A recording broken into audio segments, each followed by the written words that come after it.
Hi friends, இன்றைக்கி நம்ம மகாராஷ்டிரா ஸ்டைலில் பண்ணலாம். ரொம்ப நல்லாயிருக்கும், சாஃப்டாக இருக்கும், ஒன்று கூட பிஞ்சு போகாது, ரொம்ப நல்லாயிருக்கும். அதுக்கு நீங்கள் ஒரு கடாயில் அது பூரணம் பண்ண போகிறோம். அதுக்கு ஒரு நெய் ஊற்றிட்டு, ஒரே ஒரு டீஸ்பூன் நெய் ஊற்றி முந்திரி பாதாம் நல்லா ஃப்ரை ஆனோடனே திராட்சையை போட்டு நல்லா ஃப்ரை பண்ணிவிடுங்க. அப்புறம் இதுக்கு முக்கியமானது அவங்க போடுறது கசகசா, ஒரே ஒரு டீஸ்பூன் கசகசா போட்டு நல்லா வறுத்துருங்க. நீங்கள் 2 கப்பு துருவின தேங்காய், ஃப்ரெஷ்ஷு தேங்காய் போடுங்க.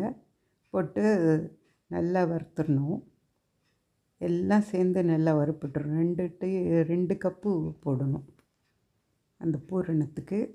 அப்புறம் நம்ம 1 கப்பு கிரேட்டட் இல்லாட்டி கொஞ்சம் சின்ன சின்னதாக உடஞ்ச மாதிரி 1 கப்பு வெல்லம் போட்டுருங்க.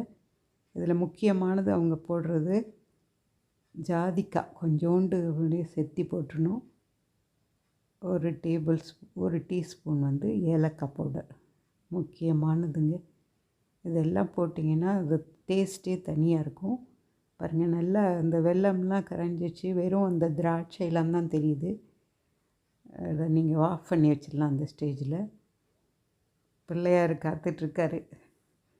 அதுக்கு நம்ம மேல் மாவுக்கு அதுவும் முக்கியமானது. பாருங்கள், இந்த பால் ஊற்றுறோம், நம்மெல்லாம் தண்ணி ஊற்றி தான் பண்ணுவோம்.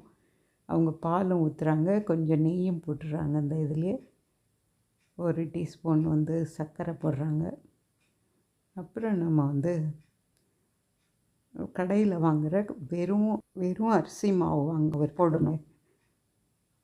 அதை போட்டு நல்லா கிளறணும். அப்போ அது இது மாதிரி சட்டியிலே விட்டு வர்ற மாதிரி இருக்கும்.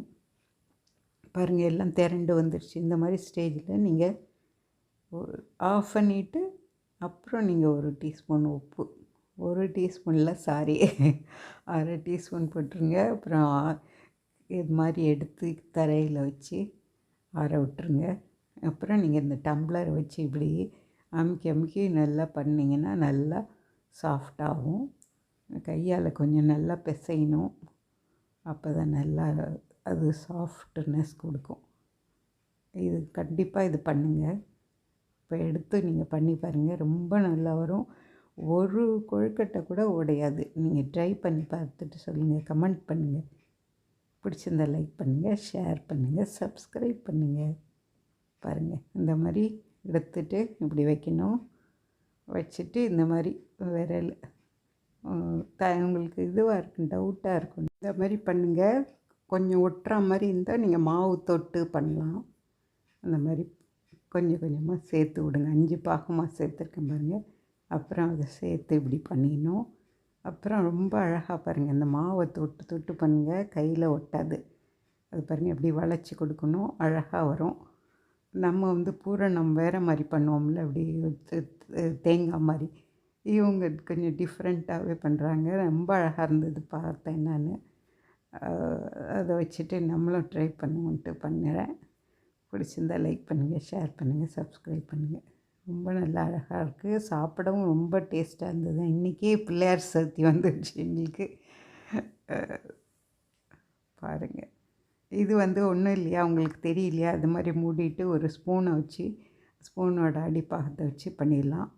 அதுவும் இல்லையா, உங்களுக்கு சின்னதாக பண்ணி பூரணம் வச்சுட்டு தட்டு மாதிரி பண்ணி பூரணம் வச்சுருங்க. அப்புறம் நம்ம மூடி அது நம்ம ஃபோர்க் இருக்குது பாருங்கள், அதை வச்சு நம்ம ஷேப் பண்ணி அது ஒரு விதமாக கொண்டு வரலாம். உங்களுக்கு தெரியல, வரல எதுவும் ஒன்று, இப்படி கூட பண்ணோன்னு இல்லை. நீங்கள் சும்மா சாதாரண மாதிரி பூரணம் பண்ணி உள்ளே வச்சுட்டு நம்மெல்லாம் வென்ற மாதிரி அப்புறம் நம்ம ஷேப்பு பண்ணிவிட்டு அதை இந்த மாதிரி பண்ணி விட்டுடலாம். ரொம்ப நல்லாயிருக்கும். டேஸ்ட்டு எதுவுமே ஒன்று கூட உடையாதுங்க. நீங்கள் பண்ணி பாருங்கள். நம்ம பூரணத்துலேயும் டிஃப்ரெண்ட்டாக போடுறோம், பண்ணுறோம். அப்புறம் ஜாதிக்காய் போடுறோம், அப்புறம் கசகசா, இதெல்லாம் முக்கியமானது. அது மாதிரி மேல் மாவுலேயும் நம்ம பால் ஊற்றி பண்ணுறோம். அதனால் ரொம்ப சாஃப்டாக இருக்கும், ஒன்று கூட பிஞ்சு போகாது. பிடிச்சிருந்தால் லைக் பண்ணுங்கள், ஷேர் பண்ணுங்கள், சப்ஸ்கிரைப் பண்ணுங்கள். ரொம்ப அழகாக இருக்குது பாருங்கள். அதுக்கு மேலே சும்மா நம்ம சாஃப்ரான் அந்த இது இருக்குது பாருங்கள், குங்குமப்பூ மேலே வைக்கிறாங்க. அது வெந்த பிறகு அப்படியே அந்த கலர் அழகாக வருங்க. பார்க்கவே ரொம்ப அழகாக இருக்கும். அட்ராக்டிவாக இருக்கும். அது பாருங்கள், ரொம்ப நல்லா இருக்குது பாருங்கள். ஒன்று கூட ஒட்டி இருக்காது அடியில் பாருங்கள். அவ்வளோ சாஃப்டாக இருக்கும். ஆல்ரெடி மாவும் வெந்துருச்சுல்ல, அப்புறம் நமக்கு பால் ஊற்றிருக்கோம். அதனால ரொம்ப சாஃப்டாக வரும். பிடிச்சதா லைக் பண்ணுங்கள், ஷேர் பண்ணுங்கள், சப்ஸ்கிரைப் பண்ணுங்கள். தேங்க்யூ.